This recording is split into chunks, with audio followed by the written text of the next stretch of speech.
morning. This morning we're going to talk about soil, which I consider to be one of our most valuable resources. And first, let's make some ground rules. When we talk soil, we're talking what's sometimes called native soil, or it's the original material that's sitting at the top of the earth in which most of the plants grow. Then I talk about soil alternatives, and soil alternatives is everything else in which we grow plants. And then the third thing that I've learned long ago when talking about horticulture is you can give general rules, but every rule has an exception. And I guess that rule has an exception too, but we will make statements, but you can always find exceptions to them. Importance of soil. Soil physically anchors the plants to the ground. When you observe a seed starting to germinate, the first thing it'll do is send out the little radical, which then becomes the root, so that it attaches itself to the ground and doesn't get washed away or blown away. The other thing, it is the primary source of water and nutrients for that plant. And so soil plays an extremely important role in our plants. Overview, we're going to talk about the two basic different gardening types. We're going to the names of soil and soil alternatives. We're going to do some on nutrients and then talk some on soil improvement. There's ground gardening, and this is where you're actually planting into the native soil of the ground. Native soils can include maybe up to 20% organic matter that you add into it, but if you get over that, you really are getting away from ground gardening, and you're just doing raised bed gardening on the ground then after that. Ground gardening is generally lower expense, fewer nutrient deficiencies, and then drainage can be a problem, particularly in South Louisiana. And they are soil-based. Raised bed gardening is any time you elevate your growing material above the ground. Here is a couple of, look like to be 2x12s or something in that order that have been nailed together and raising your bed up. Got better drainage, generally more expensive, particularly nowadays with the lumber being so expensive. More nutrients deficiencies. And most likely an alternative growth medium. You could put topsoil in it, but I don't think very many people do that. I want to see a show of hands of how many of you do in-ground gardening. Okay, we've got a couple. How about raised bed? Everybody's got raised beds, it looks like. And then since everyone also has raised beds, obviously, then some have both. I'm going to talk a little bit about in-ground gardening or native soils, and then we'll get some into alternative soils. Your natives or natural soils are made up of inorganic matter, organic matter, and pores, and I'll go into each of those. Inorganic matter, there are three types. There's the sand, which is between 2 millimeters and 0.05 of a millimeter. If you took 20 sheets of paper, and this is 20 weight paper, that's about 2 millimeters. A sheet of this is around 1/2 of a millimeter. It's about 1/2 millimeter thick. And so 20 sheets is the biggest the sand would be. And then the smallest, if you turned your sheet up and you took your magic little tweezers and you grabbed a littlest sand particle and put it on the edge, you could get 2 on the edge. When you get down to silt, going down to the smallest silt, which is 2/1000ths of an inch. Using my magic tweezers, I could put 50 particles of the smallest silt on the edge of the paper. You can't see the smallest silt. And then remember that clay starts at that point and just goes down to probably almost nothing. And remember, we're talking about particles here, although in reality, you're almost going to never see a clay particle sitting by itself. Due to their electrical charges, they like to join together all the time. Inorganic matter makes up about 50% by volume of your soil. Organic matter, very important, but in South Louisiana, 1, maybe 2% is all you're going to naturally find. And that's mostly decayed vegetation, but also little animal and insects decaying. Living insects count, and microorganisms count. Maybe root hairs probably count too. 1 to 2%. So we're up to now maybe 52%.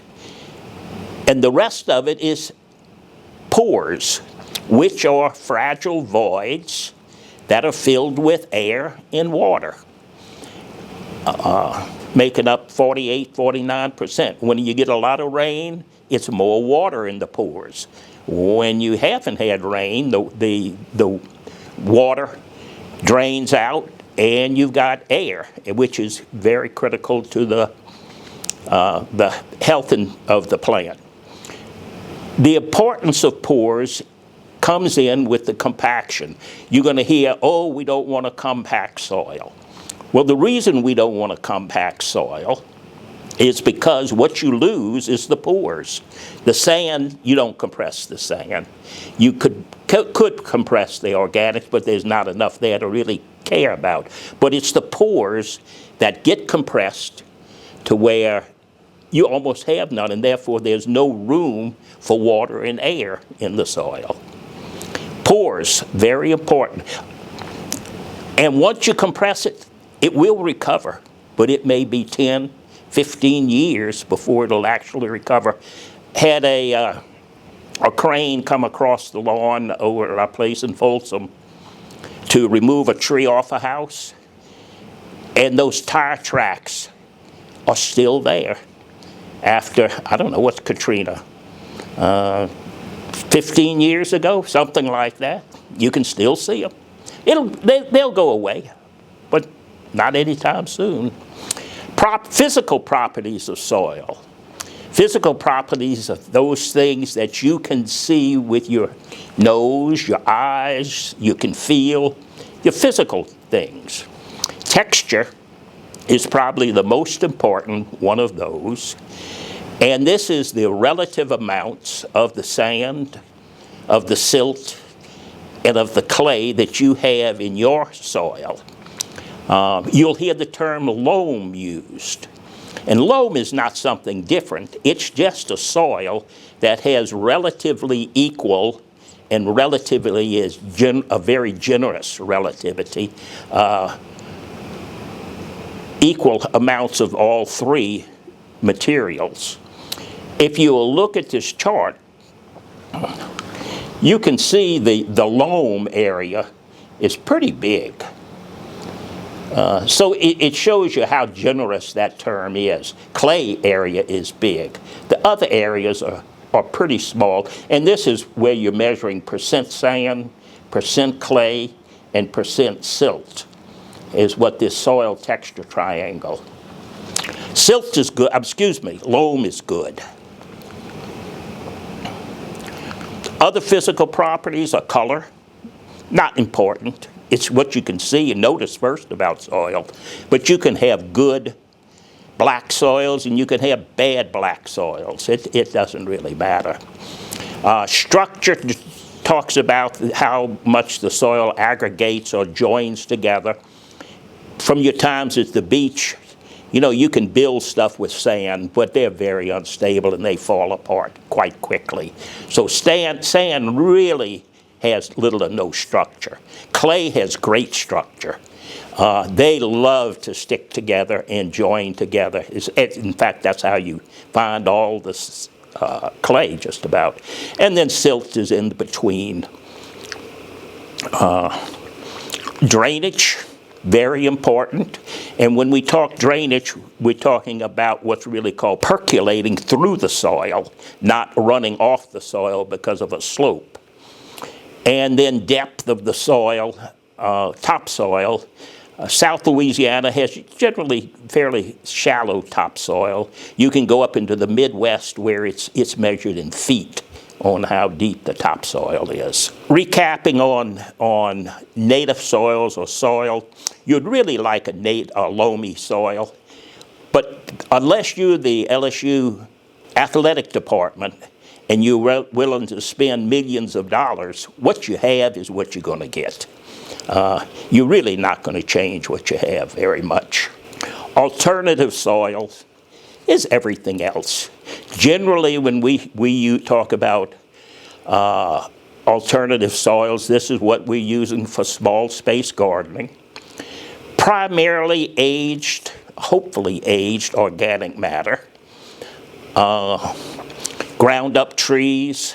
They harvest a tree, a pine tree.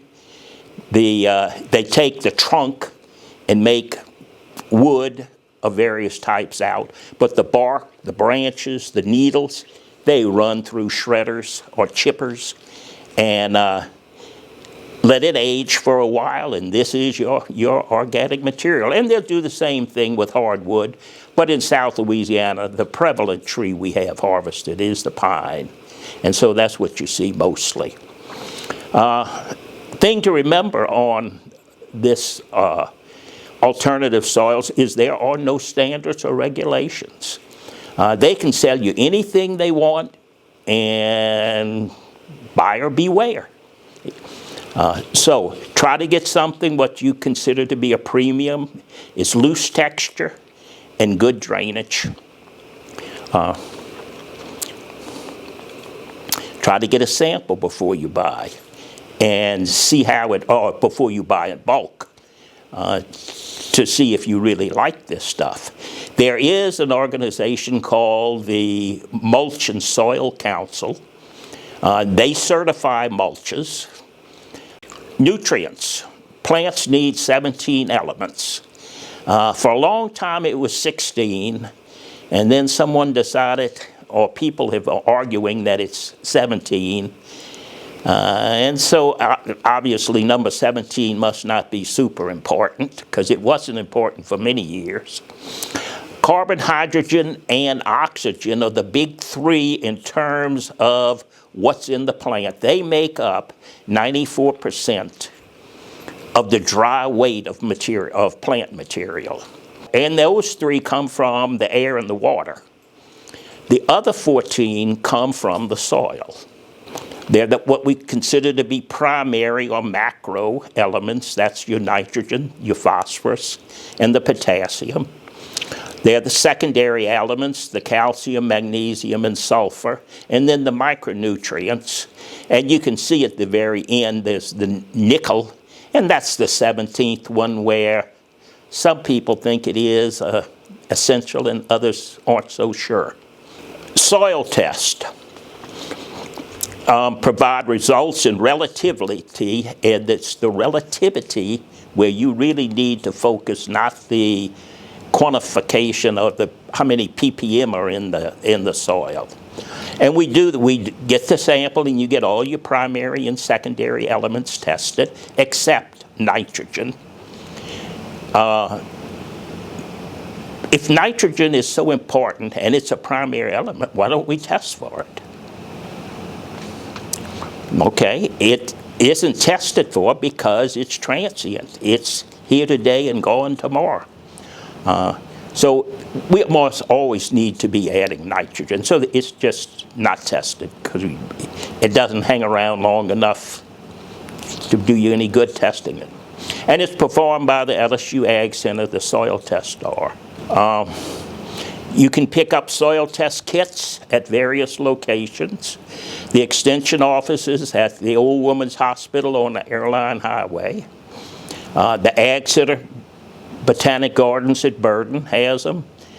Clegg's, Louisiana Nursery has them. There are probably other hardware stores or stores around town where you can get them.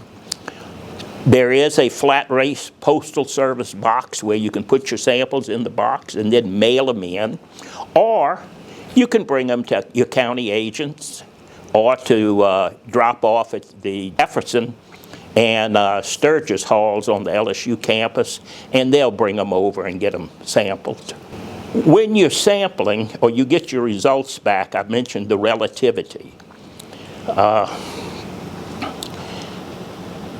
If you look along the abscissa, there's the soil test level, and it runs from very low on an element up to very high.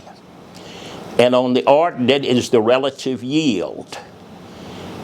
And relative yield is how many tomatoes your plant is making, how many roses your rose plant is making, how beautiful are the leaves if you're growing just an ornamental plant. So it's how good is the plant performing for the characteristics that you want. And what you can see, if it's very low, what you're wanting to do is get a yield increase for adding fertilizer or nutrients. If you're in the very low and you increase it to the middle of the low, you're getting a pretty good size yield increase. So it's worth your time and money to add fertilizers. As you go from low to medium, you get a much smaller yield increase. Maybe it's worth your time and money to add it, maybe it's not. And especially if you're trying to go from medium to high, you're getting almost no yield increase at all. So from a environmental standpoint, really consider, do you really want to add fertilizer at that time when you're not going to get much improvement by adding that fertilizer, that it might just run off and contaminate your rivers, and not contaminate, but put those nutrients into your rivers and sewage waste storm areas. High and very high are not bad. It's not like blood pressure or fever or sugar glucose, that if you've got a high, you don't need to get it down. It just means you're wasting your time if you add more fertilizer to it or nutrients. The other thing, which isn't a nutrient, but it's critical for the nutrients, is the soil pH. And it's a measure of the acidity or the alkalinity of your soil. And the reason that it's important is it determines how available the nutrients in your soil are to the plant. Some nutrients are soluble at a low pH. Some are more soluble at a slightly higher pH. And in order for the plant to use them, they've got to be soluble for the plant to get to them. You can take nails and throw them in the ground and they're iron, but they're not in a form that a plant can use. And so what you're trying to do with your pH is get your nutrients or the elements into a state where they can be absorbed by the plants. Slightly below neutral is ideal for most plants. Some like it a little more acidic, some like it a little more alkaline. But as a general rule, slightly below neutral is where you want to be. We can adjust pH slightly using chemicals, but it is temporary. And you're going to have to do it again and again and again over time. We tested the soil at, I think it was 11 school gardens, and this is more or less a composite of what they showed. And as you can see, they gave their gardens a lot of love in terms of adding fertilizer. Everything is high, or very high. And this is the relativity I talked about. Not so much the results, which don't mean anything to anybody, but the relativity, which has a lot more meaning. Here, sulfur was medium, but then with the exception of sulfur, everything was high. Let me mention, we talked about the relatively medium, high, very low. We use that terminology when we're sampling native soil. When we sample alternatives, which is primarily organic, they switch terminology. Don't know why, but it does. And we're going to see that in just a little while. But first, we're going to talk about some fertilizers. We mentioned also that the nitrogen, phosphorus, and potassium are the macronutrients. If a fertilizer has all three of them in it, it's considered to be a complete fertilizer. You might see like an 888 on a packaging. If one or two of those elements are missing from the fertilizer, it is an incomplete fertilizer. Doesn't say it's a bad fertilizer, it just says it's incomplete. And in fertilizer, there is guaranteed analysis. The state does actually test to see if that label says it's 12% nitrogen. It tests to see that it is pretty much 12% nitrogen. Slow release, you hear talk about slow release, and this is where you microencapsulate it with a biodegradable material, and that encapsulation breaks down over time and releases the nitrogen in a gradual manner. You can get 2-month slow release, you can get 8-month slow release. Guess which one costs more? The 8-month, because it's saving you labor, and we're not going to save you money, but they are more expensive, but you don't have to replace them as much. Now, remember, in South Louisiana, with all the rain that we get and the heat, an 8-month is not an 8-month. An 8-month is 6 months, 5 months, something less. But better than instant, all gone this, or here today and gone tomorrow. There are organic fertilizers. And this is things from natural occurring minerals. They're cottonseed, you can read the list. But most of them depend on microorganisms in the soil to break them down. And so this is a bad slow release, in that if you put it today and you want to see your plant turn green tomorrow, it's not going to happen. It's going to be 3 weeks, 5 weeks, quite a bit of time before these start really giving you the nitrogen. Fish emulsions give it to you a little faster. Blood meal will a little faster. But they're still slow relative to the synthetic fertilizers. If you're trying to improve your native soils,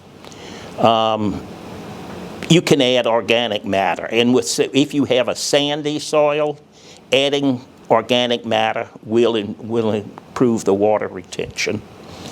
Clay soils, it will allow, you can break up the clay and allow the water to drain a little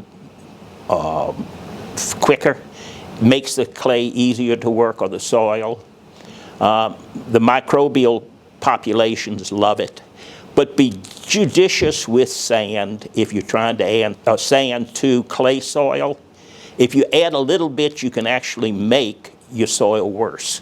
You really need to get up to almost 50% sand in your clay before you really start improving it. If you put a ½ inch of sand and mix it into 6 inches of clay, you just make your clay harder. It makes rocks in your clay is what it does. So unless you're ready to really put a lot of sand into your clay, don't fool with sand. You go for organic matter trying to improve it. Improving soil alternatives. Here are some tests. This is just pine bark mulch, aged, that I sampled. And a couple of interesting things you'll notice. One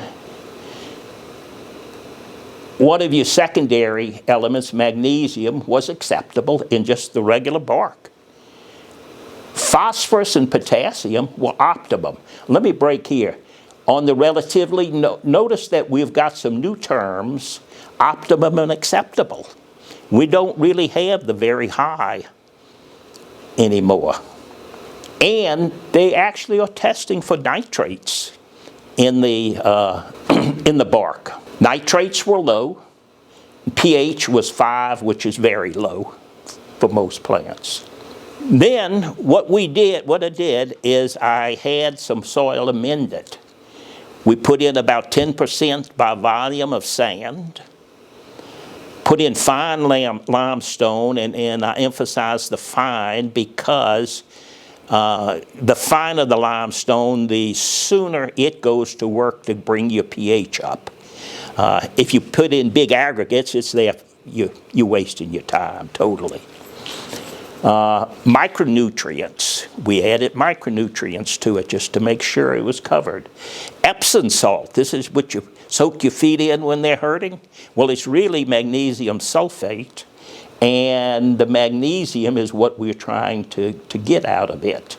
Then the last bullet says we're going to add a slow-release fertilizer at planting. The bulk comes in and sits on the ground for months, if not years, before you get around to using it. And so if you had put a fertilizer in it, the nitrogen would have been long gone by the time you used it.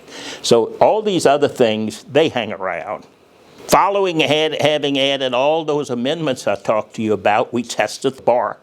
Notice that the calcium went up, and this is because the fine limestone is really a calcium carbonate, and so you got a nice bump of calcium up into the acceptable range. Magnesium went up because you added the Epsom salt, which was magnesium sulfate. Phosphorus stays the same. We didn't add any phosphorus. Potassium stays more or less the same and still acceptable. Your nitrate's still low because we haven't added a nitrogen source yet. And your pH came up to optimum. I don't know why 5.7 is optimum, but maybe it's close enough to count.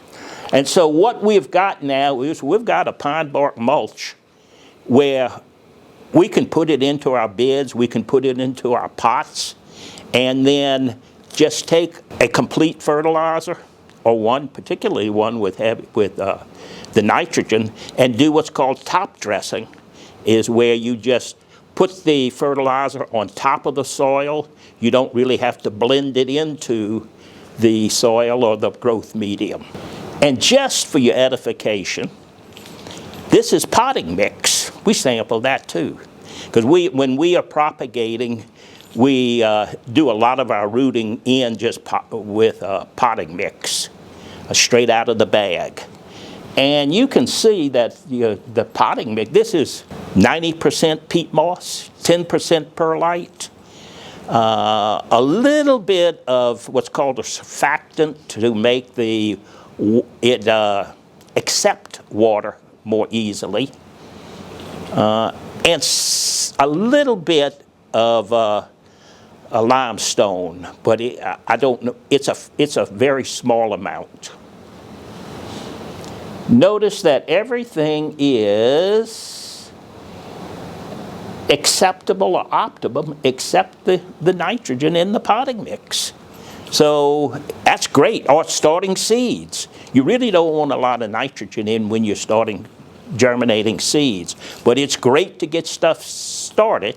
And then once the leaves have come out, you up to a couple of real true leaves, not just the cotyledons or dicotyledons. Then you top dress, and and your plant's ready to go. Potting soil is pretty good stuff just to get started, but not for long term. Mulching. It's just a layer of material on top of the soil, and it has great benefits in terms of keeping temperature consistent, helps to control weeds, doesn't eliminate them, but does help to control them. And it will also soften hard clays. And they decompose into humus or garden soil. And that you ought to have 2 or 4 inches and check it and add it as necessary. I had one woman that I did a house call for who told me her gardener was coming, was going to remove all the old mulch and give her all new fresh mulch. And I asked her, well, why does she do that? She said, that's what he wants. That's what I ought to do. I said, oh, you're wasting your money. Just add, if you want 4 inches and you're down to 2, just add 2 more. I don't know if she listens or not, but be careful. You don't have to replace the old stuff. You just have to add on or amend